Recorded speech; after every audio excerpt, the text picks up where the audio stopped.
พุทธศาสนาเป็นศาสนาสำหรับชาติเราศาสนาในสมัยนี้เป็นของที่แยกจากชาติไม่ได้เป็นความจำเป็นที่เราทั้งหลายผู้เป็นไทยจะต้องมั่นคงอยู่ในศาสนาพระพุทธซึ่งเป็นศาสนาสำหรับชาติเราพระพุทธศาสนาก็ดีหรือศาสนาใดก็ดีที่ตั้งมั่นอยู่ได้ก็ด้วยความมั่นคงของผู้เลื่อมใสตั้งใจที่จะรักษาและข้าพเจ้าพูดทั้งนี้ก็เพื่อชักชวนท่านทั้งหลายอย่างเป็นเพื่อนไทยและเพื่อนพุทธศาสนิกชนด้วยกันทั้งนั้น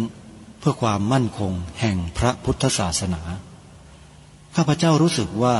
ได้ทำหน้าที่สมควรแก่อุปถัมภ์พระพุทธศาสนาเราจะตั้งใจรักษาศาสนาของเราด้วยชีวิตและถ้าท่านตั้งใจจะช่วยข้าพเจ้าในกิจอันใหญ่นี้แล้วก็จะเป็นที่พอใจข้าพเจ้าเป็นอันมากเพราะฉะนั้นเป็นหน้าที่ของเราทั้งหลายที่จะช่วยกันบำรุงรักษาพระพุทธศาสนาอย่าให้เสื่อมสูญไปการที่จะบำรุงพระพุทธศาสนาเราต้องรู้สึกก่อนว่าหลักของพระพุทธศาสนาคืออะไรเราจะถือว่าเราเป็นไทยด้วยกันหมดเราจะต้องรักษาความเป็นไทยของเราให้ยั่งยืนเราจะต้องรักษาพระพุทธศาสนาให้ถาวรวัฒนาการอย่างที่เป็นมาแล้วหลายชั่วโคตรของเราทั้งหลายพระบรมราโชวาทของพระบาทสมเด็จพระมงกุฎเกล้าเจ้าอยู่หัว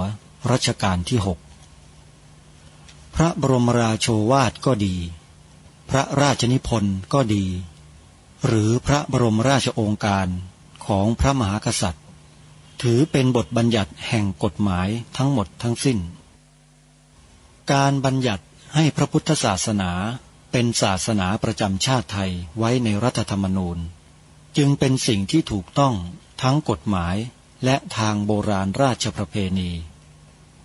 การบัญญัติให้พระพุทธศาสนาเป็นศาสนาประจำชาติไทยไว้ในรัฐธรรมนูญย่อมเป็นหลักค้ำประกันให้กับประชาชนคนไทยว่าตนได้ปฏิบัติตามกฎหมายอย่างแท้จริงการบัญญัติให้พระพุทธศาสนาเป็นศาสนาประจำชาติไทยไว้ในรัฐธรรมนูญมิได้เป็นการลิดรอนสิทธิเสรีภาพของผู้ใดแต่เป็นการยืนยันความจริงตามกฎหมายและประวัติศาสตร์ชาติไทยการบัญญัติให้พระพุทธศาสนาเป็นศาสนาประจำชาติไทยไว้ในรัฐธรรมนูญจะทำให้พระพุทธศาสนาได้รับการอุปถัมภ์และคุ้มครองจากรัฐดุจเดียวกันกับที่องค์พระมหากษัตริย์ทรงกระทำมาการบัญญัติให้พระพุทธศาสนาเป็นศาสนาประจำชาติไทยไว้ในรัฐธรรมนูญจะป้องกันพระพุทธศาสนาไม่ให้ถูกลัทธินิกายนอกศาสนากระทำการใดๆได้ด้วยอุบายต่างๆนานาการบัญญัติให้พระพุทธศาสนาเป็นศาสนาประจำชาติไทยไว้ในรัฐธรรมนูญจะทำให้สังคมไทยมีแต่ความสุขร่มเย็นเป็นธรรมทั้งต่อคนศาสนาอื่นและคนสัญชาติอื่นได้อย่างแท้จริงแต่ถ้าไม่บัญญัติให้พระพุทธศาสนาเป็นศาสนาประจำชาติไทยไว้ในรัฐธรรมนูญในอนาคตประเทศไทยจะต้องตกอยู่ในสถานะเดียวกันกับพื้นที่3 จังหวัดชายแดนภาคใต้อย่างแน่นอนพระบรมราโชวาทพระบาทสมเด็จพระเจ้าอยู่หัวในมหาสมาคมณพระที่นั่งอมรินทร์วินิจฉัยในพระบรมมหาราชวังโดยที่พระพุทธศาสนาเป็นศาสนาประจำชาติของเราทั้งตามความศรัทธาเชื่อมั่นของข้าพเจ้าเองก็เห็นเป็นศาสนาที่ดีศาสนาหนึ่งเนื่องในบรรดาสัจธรรมคำสั่งสอนอันชอบด้วยเหตุผลจึงเคยคิดอยู่ว่าถ้าโอกาสอำนวยข้าพเจ้าควรจะได้บวชสักเวลาหนึ่งตามราชประเพณีซึ่งจะเป็นทางสนองพระเดชพระคุณพระราชบูรพการีตามคตินิยมด้วยแต่นับตั้งแต่ข้าพเจ้าได้ครองราชย์สืบสันตติวงศ์ต่อจากสมเด็จพระเชษฐาธิราชก็ล่วงมากว่า10 ปีแล้วเห็นว่า น่าจะถึงเวลาที่ควรจะทำตามความตั้งใจไว้นั้นแล้วประการหนึ่งอันหนึ่งการที่องค์สมเด็จพระสังฆราชหายประชวรมาได้ในคราวประชวรครั้งหลังนี้ก่อให้เกิดความปีติยินดีแก่ข้าพเจ้ายิ่งนักได้มาคำนึงว่าถ้าในการอุปสมบทของข้าพเจ้าได้มีองค์สมเด็จพระสังฆราชเป็นพระอุปชฌาย์แล้วก็จะเป็นการแสดงออกซึ่งความศรัทธาเคารพในพระองค์ท่านของข้าพเจ้าได้อย่างเหมาะสมอีกประการหนึ่งจึงได้ตกลงใจที่จะบรรพชาอุปสมบทในวันที่ 22 เดือนนี้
คม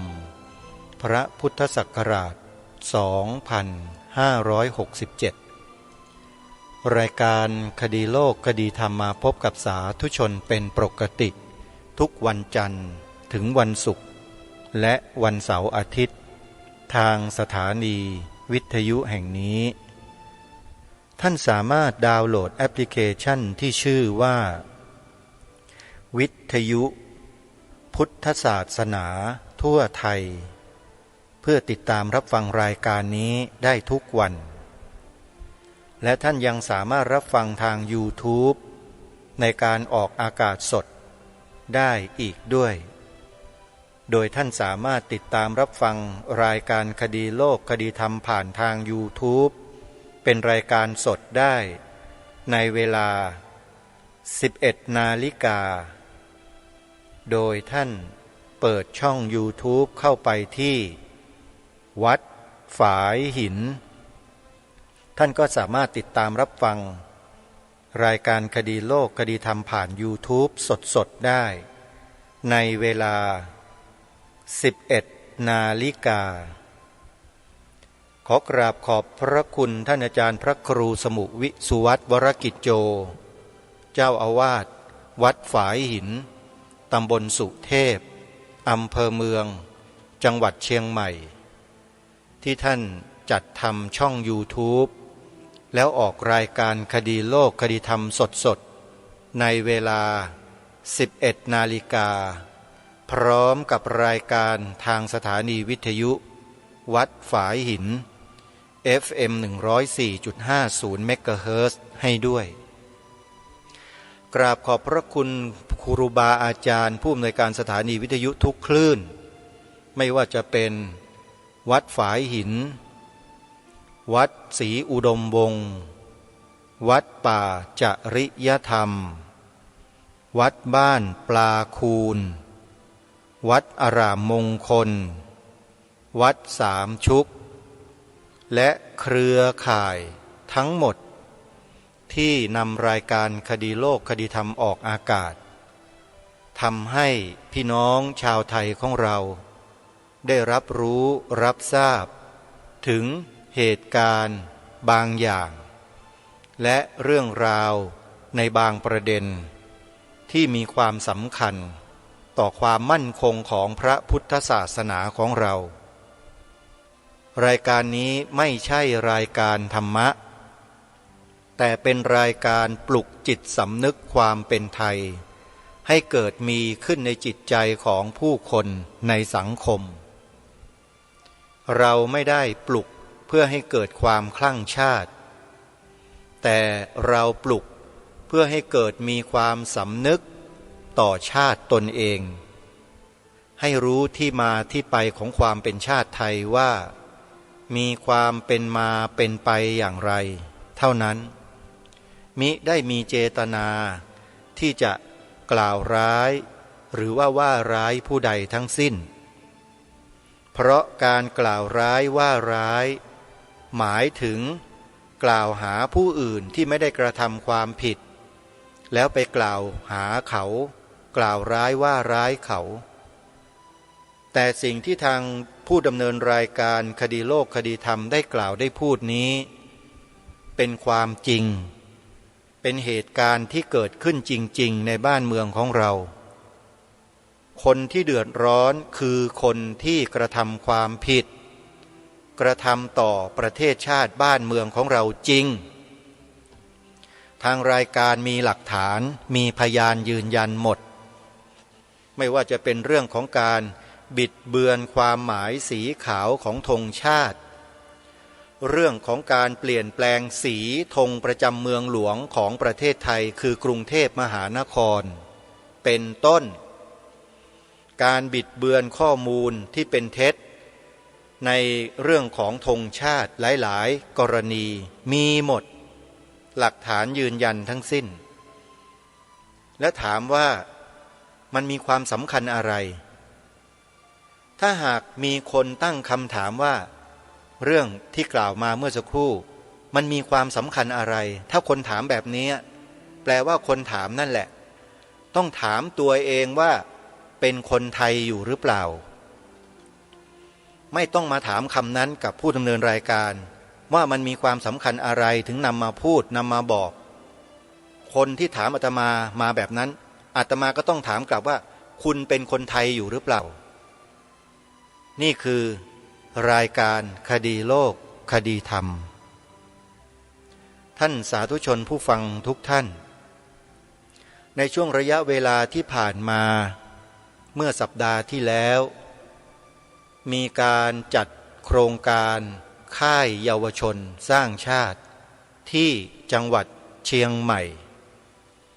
จึงขอถือโอกาสนี้มาเล่าบรรยากาศให้กับญาติโยมที่อยู่ในจังหวัดเชียงใหม่ได้รับทราบสักเล็กน้อยเพื่อเป็นการทักทายปฏิสัมพันธ์กันในระหว่างผู้ดำเนินรายการ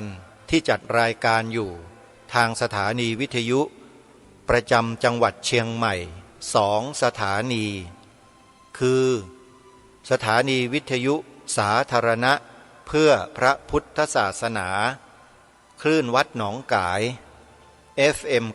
99.75 เมกะเฮิรตซ์ออกอากาศรายการคดีโลกคดีธรรมนี้ทุกวันในเวลา 9 นาฬิกาถึง 10 นาฬิกาและสถานีวิทยุพระพุทธศาสนาแห่งชาติประจำจังหวัดเชียงใหม่วัดฝายหินคลื่น FM 104.50 เมกะเฮิรตซ์เพื่อนำเหตุการณ์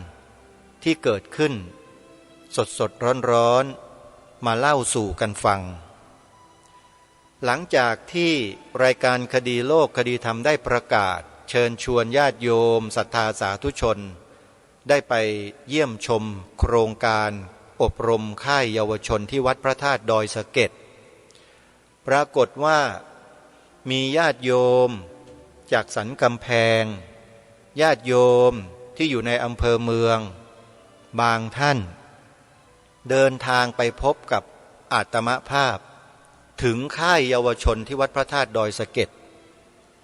ในที่นี้คุณโยมบอกว่าไม่ให้เอ่ยนามไม่ต้องเอ่ยนามอาตมาภาพก็จะทำตามคำขอร้องวิงวอนแต่ขอบอกว่าเป็นผู้หลักผู้ใหญ่ของชาวจังหวัดเชียงใหม่ด้วยต้องขออนุโมทนาบุญกับคุณโยมอย่างยิ่งที่คุณโยมได้เดินทางมาด้วยความยากลำบาก กว่าจะพบตัวกว่าจะเจอตัวอาตมาภาพที่กำลังทำงานอยู่ก็ใช้เวลาพอสมควรเจตนาและวัตถุประสงค์ของโยมคือต้องการมาเจอตัวจริงๆมาเห็นหน้าจริงๆมาได้ยินเสียงจริงๆและอาตมาภาพก็อยู่ให้ญาติโยมได้ดูได้เห็นได้ยินแล้วต้องขออนุโมทนาบุญกับคุณโยมด้วยที่ได้ช่วยสนับสนุนรายการคดีโลกคดีธรรมด้วยปัจจัยมา500 บาทแล้วก็มีคุณโยมอีกคณะหนึ่งเดินทางมาวันแรกเลยวันศุกร์ที่12 กรกฎาคมนำขนมนำอาหารมาเลี้ยงเด็กๆถึงแม้ว่าจะมีจำนวนไม่มากแต่ก็ต้องขออนุโมทนาในน้ำจิตน้ำใจของคุณโยมที่ฟังรายการคดีโลกคดีธรรมทุกท่านมีค่าสำหรับอาตมามากๆเลยที่โยมมาเนี่ยทำให้อาตมามีกำลังใจทำงานทำหน้าที่ต่อไปอีกนานแสนนานเลยโยมนี่แหละคุณค่าของกำลังใจที่ให้ต่อกันเนี่ยมันสำคัญมากกว่าเงินมากกว่าอะไรทั้งสิ้นโยมญาติโยมที่มาจากสันกำแพง4 ท่านนุ่งขาวห่มขาวมานะเห็นอาตมาภาพแล้วก็ดีอกดีใจว่าได้เห็นหน้าเห็นตาแล้วฟังแต่รายการฟังแต่เสียงอย่างเดียวเดี๋ยววันหนึ่งถ้าหากว่าที่จังหวัดเชียงใหม่ครูบาอาจารย์ของเราที่ทำสถานีวิทยุต่างๆมีกิจกรรมมีงานอะไรๆประจำปีของสถานีวิทยุเนี่ยอาตมาภาพจะแอบไปปรากฏตัวเงียบๆให้ญาติโยมได้เห็นกันญาติโยมคนไหนต้องการจะสอบถามข้อสงสัยอะไรต่างๆจะพูดคุยกันยังไงอาตมายินดีนะโยมนะปีไหนเดือนไหนอย่างไรนั้นไม่สามารถจะบอกได้ขึ้นอยู่กับบุญวาสนาจะพาไปพบกันเพราะฉะนั้นต้องขออนุโมทนาขอบคุณญาติโยมหลายๆท่านที่เดินทางมาที่วัดพระธาตุดอยสะเก็ดอาจจะไม่ได้พบเจอกับอาตมาภาพอาจจะแอบดอดมาดูเพราะอาจจะเกรงกลัวอาตมาภาพบ้างเลยไม่กล้าเห็นไม่กล้าเข้ามาทักทายไม่เป็นไรโยมอาตมาไม่ใช่เสือไม่ใช่สิงโตนะโยมนะเป็นพระสงฆ์โยมอาตมาไม่กัดโยมหรอกโยมนะไม่ต้องกลัวนะโยมอาตมาก็หยอกเล่นนะโยมนะอย่าถือสากันขอเข้ามาด้วยอาตมาเป็นพระโยมจิตใจก็เป็นพระอยู่แล้วแต่มันเป็นจิตใจที่มีความหนักแน่นมั่นคงมาก่อนหน้าที่จะเป็นพระแล้วเพราะได้รับการฝึกฝนอบรมตนมาตั้งแต่เด็กพอเติบโตมาก็มีประสบการณ์ผ่านอะไรต่างๆมาก็ไม่ใช่น้อยแล้วที่สำคัญก็คือได้มีโอกาสเข้าไปรับใช้ชาติได้มีโอกาสเข้าไปฝึกฝนอบรมตนเองอยู่ในระเบียบคันลองต่างๆในรั้วของชาติแล้วก็ได้ปลูกฝังได้รับการปลูกฝังอุดมการณ์ในการรักชาติศาสนาพระมหากษัตริย์มาอย่างเต็มรูปแบบอาตมาภาพจึงไม่สามารถที่จะละเลยหน้าที่ของตนเองได้ถึงแม้ว่าจะมาอุปสมบทเป็นพระภิกษุอยู่ในพระพุทธศาสนาแล้วก็ตามก็ไม่สามารถที่จะล้างความรู้สึกรับผิดชอบต่อชาติศาสนาพระมหากษัตริย์นั้นออกไปจากจิตใจของอาตมาได้เลยอะไรก็ลบไม่ได้โยมเพราะมารู้ซึ้งถึงบุญคุณของแผ่นดินที่เรียกว่าชาติศาสนาพระมหากษัตริย์เนี่ยรวมเรียกว่าแผ่นดินนะโยมนะรู้ซึ้งถึงคุณของแผ่นดินอย่างเต็มที่เลยถ้าไม่มีแผ่นดินนี้ก็ไม่มีเราถ้าไม่มีแผ่นดินนี้ก็ไม่มีความเป็นไทยความเป็นไทยจึงเป็นเรื่องที่มีความสำคัญต่อจิตสำนึกของคนไทยทุกคน คนไทยทุกคนจะมีจิตสำนึกได้ก็ต้องรู้จากความเป็นไทยให้ถ่องแท้ว่าคืออะไรมีที่มาที่ไปอย่างไรจึงได้ชื่อว่าความเป็นไทยรายการคดีโลกคดีธรรมจะย้ำเรื่องนี้หนักที่สุดเพราะคนไทยทุกวันนี้ละหลวมในเรื่องนี้กันมากเหลือเกินไม่อยากจะว่านะพูดให้เกิดความรู้สำนึกกันนิดหน่อยเผื่อว่าจะได้กลับมาเป็นลูกหลานคนไทยแท้ๆแบบบรรพบุรุษของเราดั้งเดิมสักทีหนึ่งเราไม่ระรานไม่รังแกใครนะโยมความเป็นไทยหรือคนไทยเราเนี่ยนิสัยเนี่ยเราไม่รังแกใครไม่บุกรุกไม่ล้างผลาญใครทั้งนั้นแต่ถ้าใครมาบุกรุกมาล้างผลาญเราเมื่อไหร่เราก็จะเหมือนกับพวกผึ้งต่อแตนที่มันแตกรังแล้วมันก็บินเข้าสู่กลุ่มคนหรือใครก็แล้วแต่ที่เข้ามาโจมตีรังของเรานะเรียกว่ากระทำต่อเราแล้วเราก็ต้องป้องกันตัวเราเองรายการคดีโลกคดีธรรมอุปมาก็เหมือนอย่างนั้นแหละใครมาตีรังเราเนี่ยเราก็คงจะต้องป้องกันรังเราสุดชีวิตเหมือนกันเหมือนกับธงชาติไทยของเราที่มีคนจะมาบิดเบือนมาทำให้แปดเปื้อนมาทำลายแนวพระราชดำริที่องค์พระมหากษัตริย์ได้ทรงสร้างไว้พระราชทานไว้เนี่ยมีคนไทยคนไหนยอมบ้างอ่ะคนไทยคนไหนที่ยอมให้คนพวกนี้มาเหยียบย่ำทำลายความเป็นไทยของเราในข้อนี้บ้างมีไหมครับพระสงฆ์เรามีไหมยอมให้เขามาเหยียบย่ำทำลายอยู่อย่างนั้นน่ะไม่ยอมที่จะออกมาช่วยกันระวังป้องกันกันเลยมีไหมครับญาติโยมคฤหัสถ์มีไหมที่อาศัยอยู่บนผืนแผ่นดินนี้แล้วเนี่ยแล้วมายอมให้เขาเหยียบย่ำทำลายอยู่อย่างนั้นโดยที่ไม่คิดจะป้องกันแก้ไขอะไรกันเลยมีไหมอาตมาเชื่อว่าไม่มีหรอกแต่วิธีการของแต่ละคนก็แตกต่างกันไปเดินไปในทิศทางเดียวกันเนี่ยแค่นั้นพอแล้วโยมอย่าสวนกระแสคือมือไม่พายแล้วก็อย่าเอาตีนราน้ำผู้อื่นเขาเดินไปแล้วอย่าเอาไม้มาขัดขาขัดแข้งเขาแค่นั้นพอแล้วโยมเขาเดินกันไปยังไงก็ต้องเดินตามกันไปอย่างนั้นเหมือนสายน้ำที่มันไหลไปเนี่ยถ้ามันไหลไปในทางเดียวกันพลังมันมหาศาลเลยคลื่นมหาชนประชาชนก็เหมือนกันถ้ามีแนวความคิดที่เป็นไปในทิศทางเดียวกันแล้วเนี่ยอะไรมันก็มาต้านเราไม่อยู่หรอกรายการเนี้ยจึงพยายามสร้างแนวความคิดให้พวกเราเป็นไปในทิศทางเดียวกันอาศัยวิธีการใช้ปากเนี่ยให้เป็นประโยชน์เพื่อนำพาจิตใจของเราให้ไปในทางเดียวกันจึงหยิบยก2ประโยคมาให้กล่าวให้แสดงให้นำไปเผยแพร่ให้นำไปถ่ายทอดให้ลูกหลานเยาวชนคนไทยของเราเนือง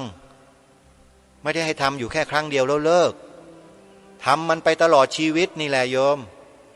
เชื่ออาตมาสิ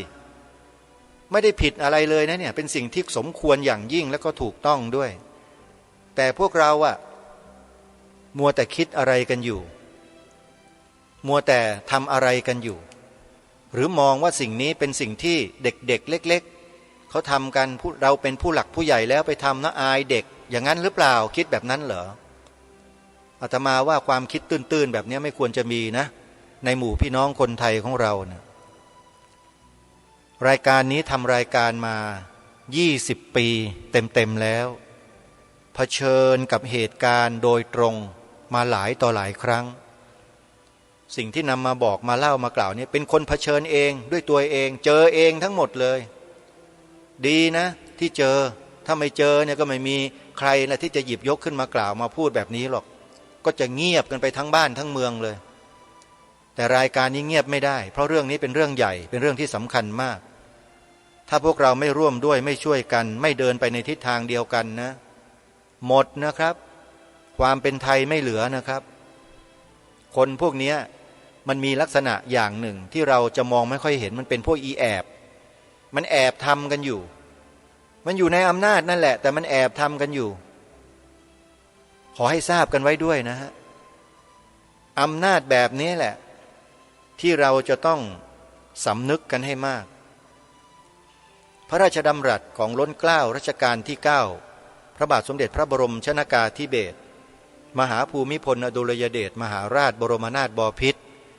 ตรัสไว้ถึงเรื่องของคนดีจำได้ไหมฮะในประเทศชาติบ้านเมืองเรานั้นมีทั้งคนดีและคนไม่ดีการที่เราจะทำให้คนทุกคนเป็นคนดีนั้นเป็นสิ่งที่ทำได้ไม่ง่ายแต่เราควรส่งเสริมคนดีให้คนดีปกครองคนไม่ดีเคยฟังพระราชดำรัสนี้ไหมทีนี้ไอ้คนดีที่คิดว่าตัวเองเป็นคนดีคนดีคนดีเนี่ยเป็นคนดีประเภทไหนไม่ทราบปล่อยให้คนชั่วกระทำอยู่ฝ่ายเดียวโดยที่คนดีก็นั่งกันนิ่งๆเฉยๆอยู่ไม่คิดจะทำอะไรเพื่อเป็นการแก้ไขระวังและป้องกันกันบ้างคนดีแบบไหนอ่ะอาตมาก็สงสัยมานานแล้วถ้าดีจริงเนี่ยมันต้องดีให้ถึงที่สุดดีมันให้สุดๆไปเลยคือดีทั้งกายดีทั้งวาจาดีทั้งใจให้ครบทั้ง3ทวารเลยไม่ใช่ดีอยู่ข้างในใจอย่างเดียวพอแล้วฉันดีแล้วดีอยู่ในใจแต่ปากกับกายไม่ทำอะไรกันเลยอย่างเนี้ยมันดีจริงหรือเปล่ามันดีลมๆเฉยๆลมๆแรงๆไหมเรื่องสำคัญแบบเนี้ยมันจำเป็นต้องอาศัยกายและวาจาของพวกเราทุกคนให้ขับเคลื่อนรายการนี้จึงเสนอให้พวกเราได้ช่วยกันนำเอาประโยค2ประโยคเนี่ยไปถ่ายทอดให้กับผู้คนในสังคมให้เยอะให้มากที่สุดและให้เขานำไปถ่ายทอด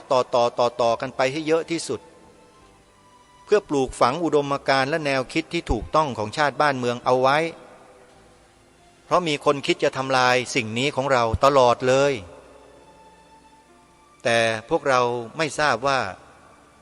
คิดกันยังไงมองรายการคดีโลกคดีธรรมเนี่ยมองกันแบบไหนมองกันยังไงดูหมิ่นดูแคลนหรือเปล่าหรือว่าเห็นว่าไร้สาระไม่เป็นประโยชน์อะไรหรือเปล่าจึงได้นิ่งเฉยกันได้ถึงขนาดนี้งานอบรมค่ายเยาวชนสร้างชาติที่อาตมาภาพและกระผมเองเนี่ยนะครับไปเป็นหนึ่งในคณะกรรมการในการจัดโครงการนี้เนี่ยที่วัดพระธาตุดอยสะเก็ด3 วันศุกร์เสาร์อาทิตย์ที่12 13 14กรกฎาคมพระพุทธศักราช2567ที่ผ่านมาเนี่ยนะครับได้เห็นอะไรหลายอย่างได้ยินได้ฟังสิ่งที่ตนเองมุ่งหวังว่าจะได้ยินได้ฟังในงานนี้แล้วก็ได้ยินได้ฟังจริงๆด้วยและบุคคลที่มาพูดสิ่งที่มันต้องกับใจของผู้ดำเนินรายการเนี่ยเป็นบุคคลสำคัญในงานนี้ด้วยท่านผู้ฟังไม่ใช่ใครฮะ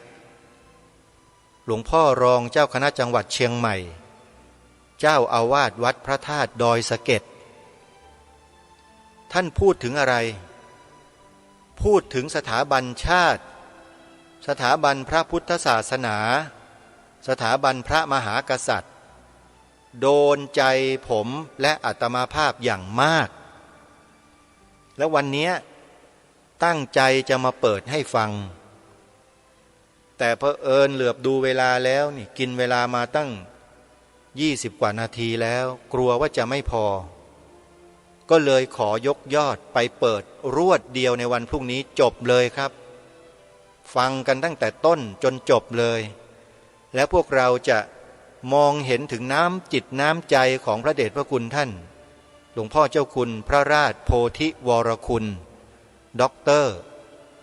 เจ้าอาวาสรองเจ้าคณะจังหวัดเชียงใหม่เจ้าอาวาสวัดพระธาตุดอยสะเก็ดท่านพูดกินใจมากท่ามกลาง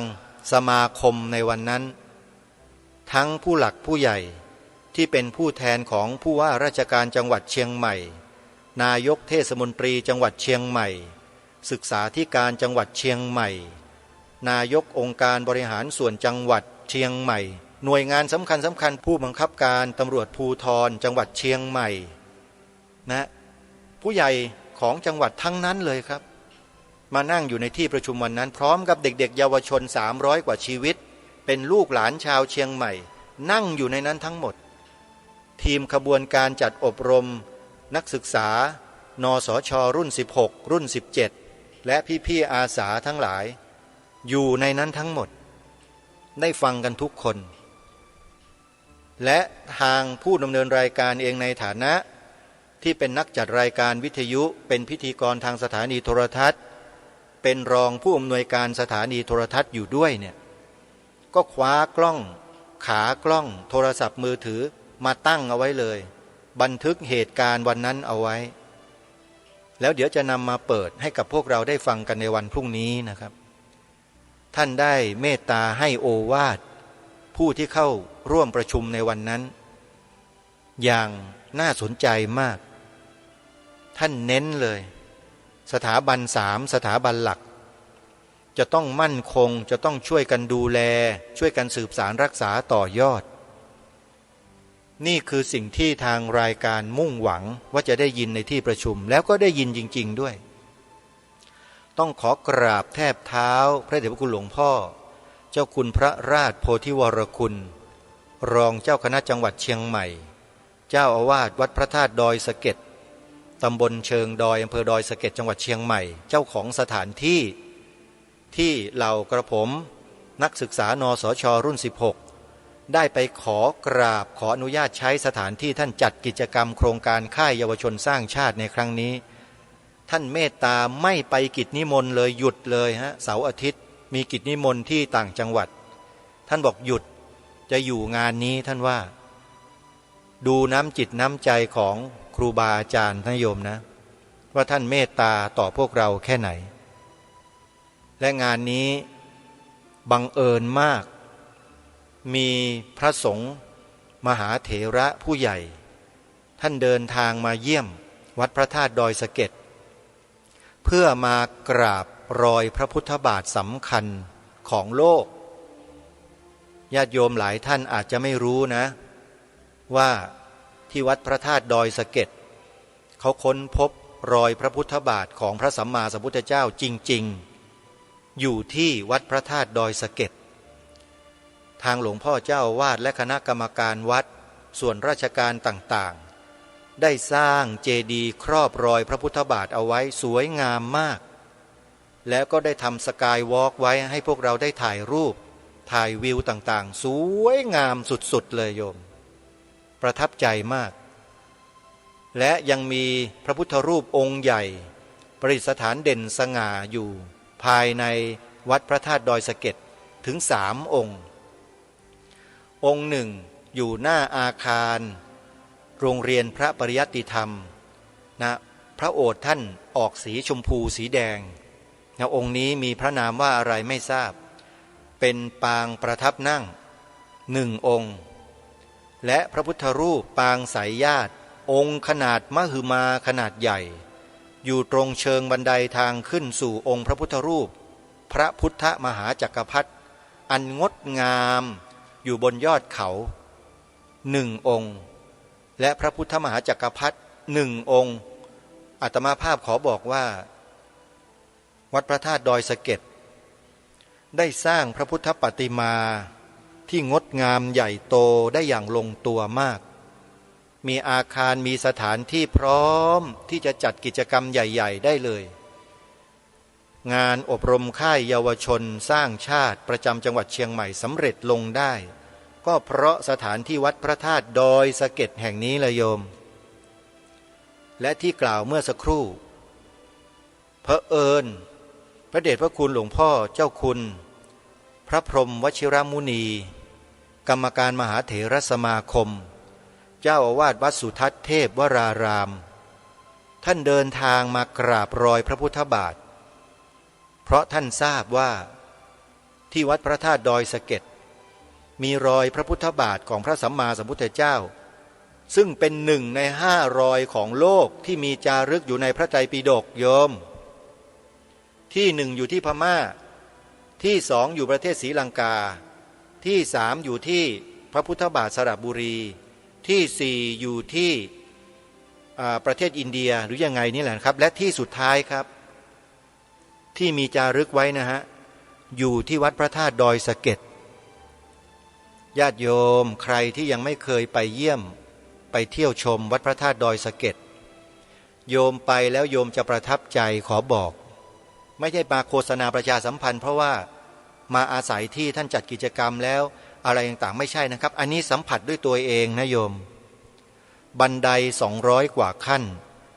ทอดตรงขึ้นไปสู่องค์พระพุทธมหาจักรพรรดิองค์ใหญ่พระพุทธรูปทรงเครื่องนะโยมเด่นสง่าสวยงามตั้งแต่เช้าจรดค่ำขึ้นไปข้างบนแล้วมองเห็นทิวทัศน์เมืองเชียงใหม่สวยงามมากมีภูเขาล้อมรอบบรรยากาศสุดยอดนี่คือสถานที่ที่เป็นอันซีนของจังหวัดเชียงใหม่อีกแห่งหนึ่งที่ไม่ควรพลาดเพราะฉะนั้นงานครั้งนี้เนี่ยพระมหาเถระผู้ใหญ่ซึ่งเป็นกรรมการมหาเถรสมาคมท่านเมตตาเดินทางไปกราบ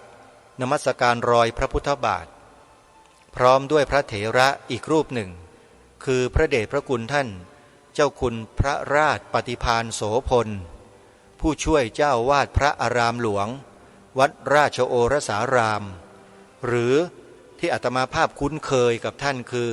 ท่านพระอาจารย์หลวงพี่พระมหามานพเป็นลูกศิษย์หลวงพ่อเดียวกันโยมท่านเจ้าคุณมานพกับอาตมาเนี่ยคือลูกศิษย์ของหลวงพ่อพระพิมลธรรมชอบอนุจารีมหาเถระราชบัณฑิตหนึ่งเดียวในประเทศไทยที่อดีตเคยเป็นสังฆมนตรีช่วยว่าการองค์การศึกษาในคณะสังฆสภามาก่อนเป็นหนึ่งเดียวที่เป็นสังฆมนตรีที่มีชีวิตอยู่มาจนถึงรุ่นอาตมาภาพแต่ปัจจุบันท่านมรณภาพไปเรียบร้อยแล้วอาตมาก็ได้มีโอกาสมาร่วมงานออกเมนพระเดชพระคุณหลวงพ่อที่ตำหนักสมเด็จพระสังฆราชวัดมหาธาตุด้วยแล้วก็ได้มีโอกาสเป็นคณะกรรมการจัดงาน100 ปีชาตการพระพิมลธรรมชอบนุจารีมหาเถระราชบัณฑิตจัดขึ้นภายในพระอุโบสถวัดมหาธาตุยุวราชรังสฤษฎ์ด้วยเมื่อปีพระพุทธศักราช 2544 ญาติโยมนี่คือความภาคภูมิใจของตนเองข้อหนึ่งที่ได้มีโอกาสอุปัฏวัฏฐากรับใช้ถือย่ามตามพระมหาเถระระดับสูงของประเทศอีกองค์หนึ่งคือพระเดชพระคุณหลวงพ่อเจ้าคุณพระพิมลธรรมชอบอนุจารีมหาเถระราชบัณฑิตท่านสาธุชนทุกท่านการได้มีโอกาสไปจัดโครงการอบรมค่ายเยาวชนสร้างชาติที่วัดพระธาตุดอยสะเก็ดครั้งนี้เนี่ยทำให้ได้พบปะได้คุ้นเคยกับพระมหาเถระหลายรูปแล้วก็ได้สร้างความคุ้นเคยกับบรรดาพี่ๆนักศึกษานสช.รุ่น16แล้วก็รุ่นอื่นๆแล้วก็พี่อาสามากยิ่งขึ้นทำให้เรานั้นมองเห็นถึงความสำเร็จในอนาคตไม่ไกลนักถ้าหากว่าเราทั้งหลายทั้งปวงที่เป็นพี่น้องประชาชนคนไทยของเราเนี่ยนะครับรู้รักสามัคคีกันความสามัคคีกันนั่นแหละจะเป็นพลังธรรมชาติที่แข็งแกร่งที่สุดที่ใครก็ไม่สามารถจะมาหักล้างความเป็นคนไทยประเทศไทยความเป็นไทยของเราลงได้เลยความสามัคคีฮะทีนี้ความสามัคคีเนี่ยจะเกิดขึ้นได้เราต้องทำสิ่งหนึ่งให้มันหายไปจากจิตใจเราหรือว่าไม่ก็เบาบางลงไปให้มากที่สุดความสามัคคีมันจึงจะเกิดได้นะ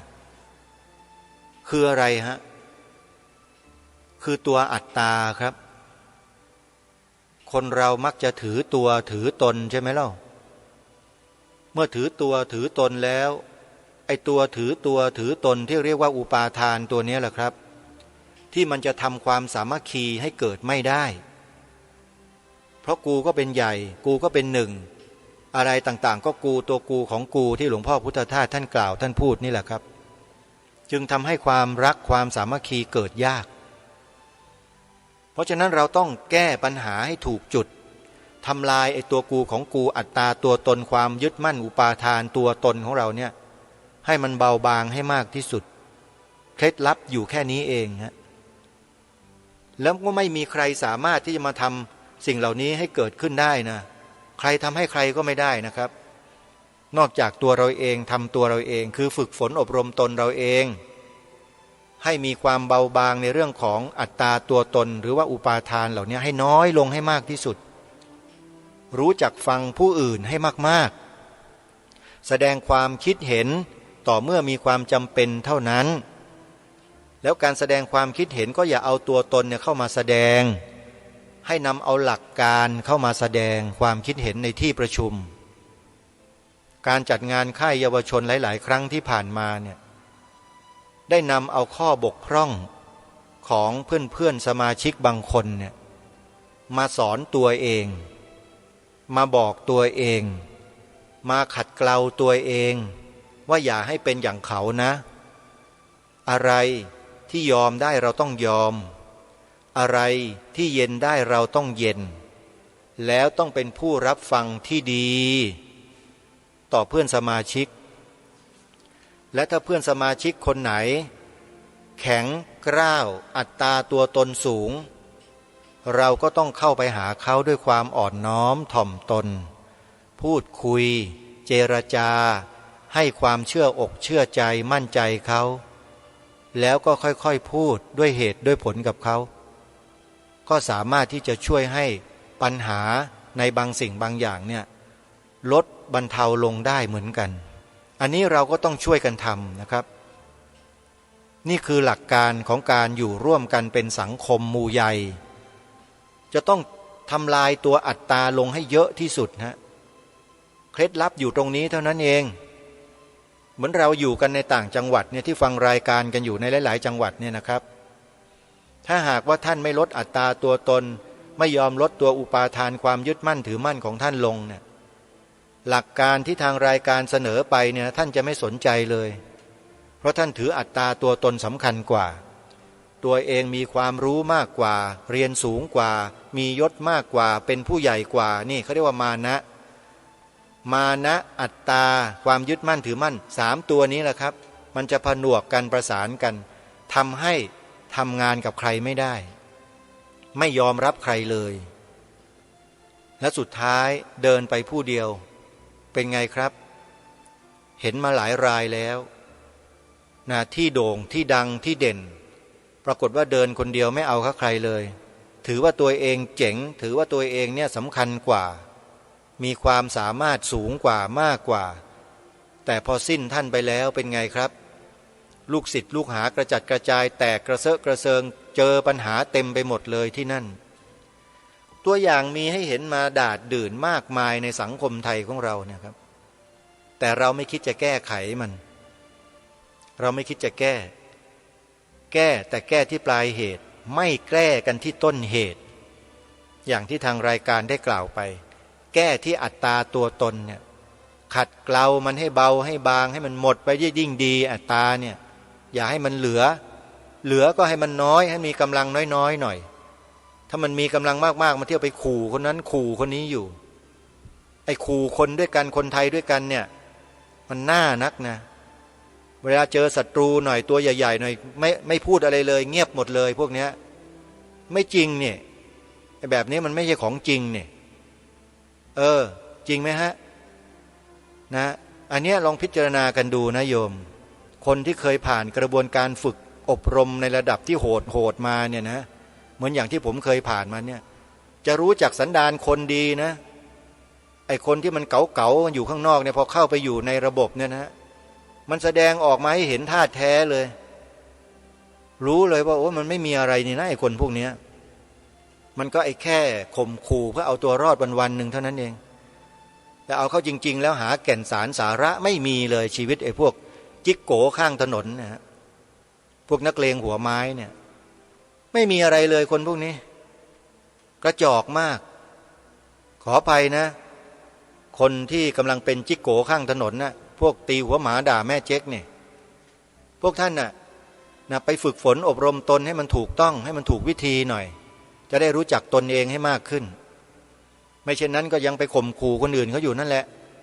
อยากจะเอาเปรียบแต่เขาเอาชนะแต่คนอื่นอยู่ไม่เคยเอาชนะตัวเองบ้างเลยนะเพราะนั้นเรื่องของกระบวนการการจัดการฝึกอบรมคนเนี่ยนะวิธีการมันมีอยู่คนประเภทนี้ควรจะอบรมด้วยหลักสูตรอะไรประเภทนี้หลักสูตรอะไรอย่างนี้หลักสูตรอะไรเขามีแยกแยะให้อยู่แต่ไม่ว่าจะเป็นอย่างไรก็ตามถ้าได้เข้ารับการฝึกอบรมในระบอบของระเบียบวินัยอย่างเข้มข้นเนี่ยรับรองได้ว่าสำเร็จทุกคนนะถ้าไม่ขัดเกลาตัวเองถ้าไม่มีสติฝึกฝนตนเองเรียบร้อยทุกรายจมธรณีการฝึกแบบนี้มันเหมาะสำหรับคนประเภทนี้อย่างมากที่ไม่คิดที่จะเอาอะไรเลยเห็นแก่ตัวเนี่ยต้องมาฝึกแบบนี้นี่คือสิ่งที่ฝากเอาไว้กับคนไทยของเราที่มีอากัปกิริยามีความรู้สึกนึกคิดในลักษณะที่กล่าวมาว่าอย่าให้ความสำคัญต่อตัวเราเองมากจนกระทั่งมองคนอื่นไม่เห็นนะให้เราเนี่ยลดบรรเทาเบาบางไอ้ตัวอัตตาตัวมานะทิฏฐิเหล่านี้ลงบ้างนะแล้วเราก็จะสามารถทำงานเพื่อประโยชน์ส่วนรวมร่วมกันได้อย่างแข็งขันมุ่งมั่นความสำเร็จก็อยู่ไม่ไกลโครงการอบรมเยาวชนสร้างชาติในครั้งนี้และหลายๆครั้งที่ผ่านมาเนี่ยเขาฝึกฝนให้เด็กและเยาวชนเนี่ยเห็นแก่ประโยชน์ส่วนรวมเป็นสำคัญแต่ถามว่าจัดค่ายมาทั้ง3 ค่ายที่ผ่านมามองเห็นข้อบกพร่องอะไรบ้างไหมเห็นนะแต่พูดในที่นี้ไม่ได้แต่ก็จะพยายามที่จะนำเสนอและถ้าหากมีโอกาสมีโอกาสที่ได้ขึ้นเวทีหรือได้ถือไมโครโฟนก็จะพูดให้เกิดความรู้สึกกันเล็กๆน้อยๆเหมือนกับงานอบรมค่ายเยาวชนครั้งนี้ที่วัดพระธาตุดอยสะเก็ดเนี่ยได้มีการปรึกษาหารือกันในหมู่ของคณะกรรมการคณะนักศึกษาที่จัดค่ายเยาวชนเนี่ยว่างานค่ายเยาวชนที่ผ่านมาเนี่ยนะมีพระเถระผู้ใหญ่มาร่วมกิจกรรมด้วยเนี่ยทางกลุ่มขบวนการจัดอบรมไม่ได้ให้ความสำคัญกับพระสงฆ์เลยที่ผ่านมาคณะกรรมการชุดนี้จึงอาศัยงานค่ายเยาวชนที่พระธาตุดอยสะเก็ดนี่แหละปรับระบบนี้ให้เป็นแบบอย่างให้กับรุ่นต่อๆไปโดยการจัดพิธีให้มันเหมาะสมให้ความสำคัญต่อพระสงฆ์ตามหลักของประเพณีวัฒนธรรมไทยของเราเลยปรับใหม่เลยและที่ประชุมเนี่ยก็มอบหมายให้ตัวกระผมเองหรืออาตมาภาพเนี่ยเป็นโฆษกในการเชิญในการอาราธนานิมนต์บุคคลที่อยู่ในที่ประชุมนั้นเข้ากราบถวายสักการะต่อองค์พระประธานในที่ประชุมที่เป็นพระเถระผู้ใหญ่ก็ขอขอบคุณพี่ๆนสช.ทุกท่านทุกคนอนุโมทนาบุญกับทุกท่านด้วยที่มองเห็นความสำคัญแล้วก็ได้มอบหมายหน้าที่นี้ให้ทำหน้าที่ตรงนี้ก็เลยมาแบ่งบุญให้กับท่านผู้ฟังทุกท่านให้ทุกท่านได้สิ่งที่ดีๆที่ทางผู้ดำเนินรายการได้ในครั้งนี้ร่วมกันขอให้ทุกท่านได้ประโยชน์ร่วมกันแล้วผนึกกำลังกันนะครับทำเพื่อชาติบ้านเมืองทำเพื่อพระบวรพุทธศาสนาทำเพื่อสถาบันพระมหากษัตริย์ของเราต่อไปอย่าหยุดยั้งครับฝากไว้ช่วงท้ายรายการวันนี้และเดี๋ยววันพรุ่งนี้มาฟังคลิปเสียงของพระเดชพระคุณหลวงพ่อเจ้าคุณพระราชโพธิวรคุณรองเจ้าคณะจังหวัดเชียงใหม่เจ้าอาวาสวัดพระธาตุดอยสะเก็ดท่านเมตตาขึ้นให้โอวาทในงานอบรมค่ายเยาวชนที่จังหวัดเชียงใหม่ครั้งนี้ในวันพรุ่งนี้มาติดตามรับฟังกันแบบเต็มๆเลยครับวันนี้เวลาของรายการหมดลงแล้วต้องขอสมมุติยุติไว้แต่เพียงเท่านี้พบกับรายการได้ใหม่ในวันต่อไปขอความสุขความสวัสดีในธรรม แห่งองค์สมเด็จพระบรมศาสดาสัมมาสัมพุทธเจ้าจงปรากฏเกิดมีขึ้นในจิตใจของท่านผู้ฟังทุกท่านทุกคนเทินขอเจริญพรกล้าคิดก็ต้องกล้าทำอย่ากลัวถ้าทำความดีเร่งศึกษาปัญหาให้ทันท่วงทีเมืองไทยจะพัฒนากว่านี้รายการดีๆคดีโลกคดีธรรมขอรำพันบรรยายความคิดเครื่องหมายแห่งสีทั้งสามงามถนัดขาวคือบริสุทธิ์สีสวัสดิ์หมายพระไตรรัตน์และธรรมะคุมจิตไทยแดงคือโลหิตเราใสซึ่งยอมสละได้เพื่อรักษาชาติศาสนาน้ำเงินคือสีโสภาอันจอมประชาถ้าโปรดเป็นของส่วนองค์จัดริ้วเข้าเป็นไตรรงค์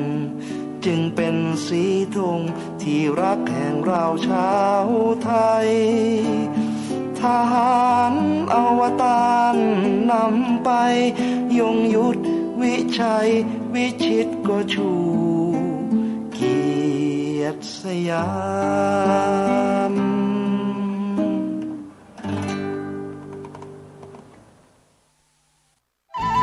ที่จบไปแล้วนั้นเป็นรายการคดีโลกคดีธรรมดำเนินรายการโดยพระครูปลัดณรงค์ฤทธิ์วัดบ้านเหล่าพระเจ้าตาเขียวตำบลบ้านเรือนอำเภอป่าซางจังหวัดลำพูนขอเชิญร่วมโครงการสร้างพระเจ้าตาเขียวจำลองเนื่องในโอกาสมหามงคลเฉลิมพระชนมพรรษาพระบาทสมเด็จพระประเมนทรรามาธิบดีศรีสินธรมหาวชิราลงกรณ์พระวชิรเกล้าเจ้าอยู่หัวทรงเจริญพระชนมพรรษา6 รอบหรือ72 พรรษาในวันที่28 กรกฎาคม 2567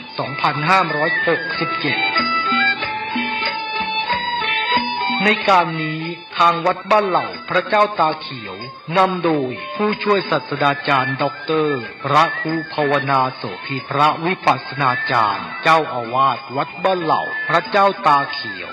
มีดำริพร้อมกับคณะกรรมการและวัยยาวัจกรและญาติโยมที่มาอุปถัมภ์มีความประสงค์จะหล่อองค์จำลองพระเจ้าตาเขียวขึ้นเพื่อเฉลิมพระเกียรติในงานมหามงคลดังกล่าวนี้โดยองค์จำลองของพระเจ้าตาเขียวมีขนาดความกว้างของหน้าตัก9 ฟุต 6 นิ้วซึ่งกำหนดจะเททองหล่อในวันที่18 กรกฎาคม 2567 เวลา 16:19 นาทีเรียนเชิญผู้ที่มีจิตศรัทธาร่วมทำบุญติดต่อสอบถามได้ที่เบอร์โทรศัพท์ 0969525159 วัดบ้านเหล่าพระเจ้าตาเขียวตำบลบ้านเรือนอำเภอป่าซางจังหวัดลำพูนขอเชิญร่วมถวายเทียนพรรษาประจำปี 2567 ของเครือข่ายคลื่นสีขาวเชียงใหม่เชียงรายลำพูนลำปางแป่น่านและพะเยาเนื่องด้วยคณะสงฆ์พระนักเผยแผ่ธรรมะเครือข่ายคลื่นสีขาวและคณะศรัทธาพุทธศาสนิกชนถวายเทียนพรรษาประจำปี 2567 จะนำไปถวายวัดต่างๆจำนวน9 วัดในพื้นที่ภาคอีสานในวันที่23 ถึง 25 สิงหาคม 2567 โดยจะออกเดินทางในวันที่23 สิงหาคม 2567 เวลาตี 4ในโอกาสนี้จึงขอเชิญชวนพุทธศาสนิกชนทุกท่านได้ร่วมถวายเทียนพรรษาและร่วมอนุโมทนาบุญไปด้วยกันเพื่อส่งเสริมพระพุทธศาสนาและวัฒนธรรมประเพณีอันดีงามต่อไป